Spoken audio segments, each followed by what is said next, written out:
जैसे कि आपको पता है 46 क्रोमोसोम में 44 जो होते हैं वो ऑटोसोम होते हैं और 2 क्रोमोसोम सेक्स क्रोमोसोम होता है। एमनियोसेंटेसिस करवाते थे और जैसे ही पता चलता था कि वो फीमेल है तो उसे एबॉर्शन करवा देते थे।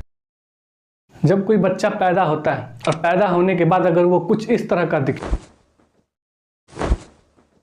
ये जो आपने अभी फोटो देखा है वो बच्चा जेनेटिक डिसऑर्डर का शिकार है। ऐसा बच्चा अगर इस दुनिया में आए तो उस माँ बाप के लिए बड़े ही दुख की बात होती है।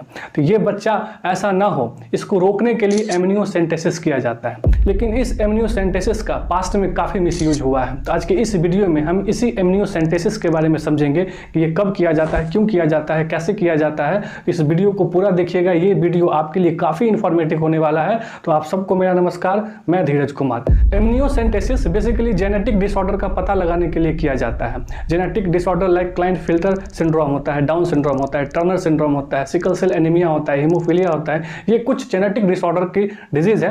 एक्चुअली जब क्रोमोसोम में जब खराबी हो जाती है, किसी तरह की खराबी हो जाए तो उसको जेनेटिक डिसऑर्डर कहा जाता है। जैसे कि मेल गैमेट यानी स्पर्म और फीमेल गैमेट यानी ओवम, ये जब फर्टिलाइज करते हैं तो जाइगोट बनता है, फिर इसका फर्दर डेवलपमेंट होता है, फिर वो एम्ब्रियो बनता है। इसी एम्ब्रियो में एक लेयर बनता है जिसको एमनियोन बोलते हैं और ये फिटस और एमनियोन के बीच में स्पेस होता है, उसमें कुछ लिक्विड होते हैं जिसको एमनियोटिक फ्लूइड बोलते हैं। इस एमनियोटिक फ्लूइड को बाहर निकाल लिया जाता है और इस एमनियोटिक फ्लूइड में स्टेम सेल होते हैं। और जैसे कि आपको पता है ह्यूमन सेल में 46 क्रोमोसोम होते हैं।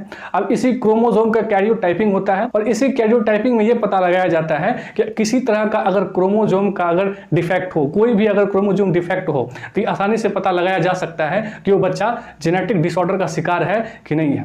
इसलिए एमनियोसेंटेसिस किया जाता है।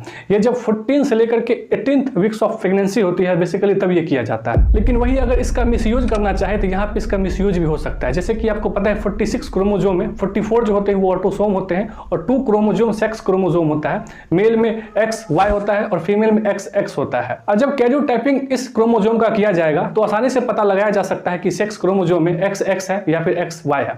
यानी कि मेल और फीमेल का आसानी से पता लगाया जा सकता है, यानी कि सेक्स डिटर्मिनेशन का पता लगाया जा सकता है। पास्ट में इसका काफी मिसयूज हुआ है।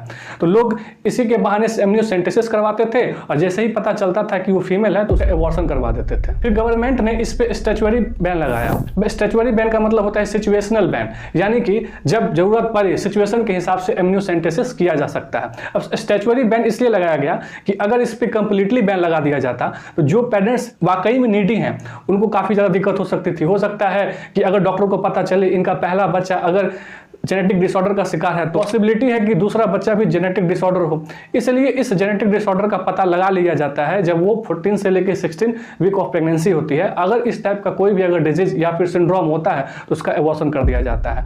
लेकिन अगर इसका पूरी तरह से बैन नहीं किया जाए, इसको पूरा छोड़ दिया जाए सही, तो इसका मिसयूज होने लगेगा। इसलिए गवर्नमेंट ने इस पर स्टैट्यूटरी बैन लगा दिया है। तो आई होप आपको समझ में आया होगा। एक छोटा सा टॉपिक था एमनियोसेंटेसिस के बारे में, इसलिए मैंने एक छोटा सा वीडियो इस पर बना दिया। अगर ये वीडियो आपको अच्छा लगा हो तो इसको लाइक कीजिए, शेयर कीजिए, सब्सक्राइब कीजिए। Till then, thank you and bye bye.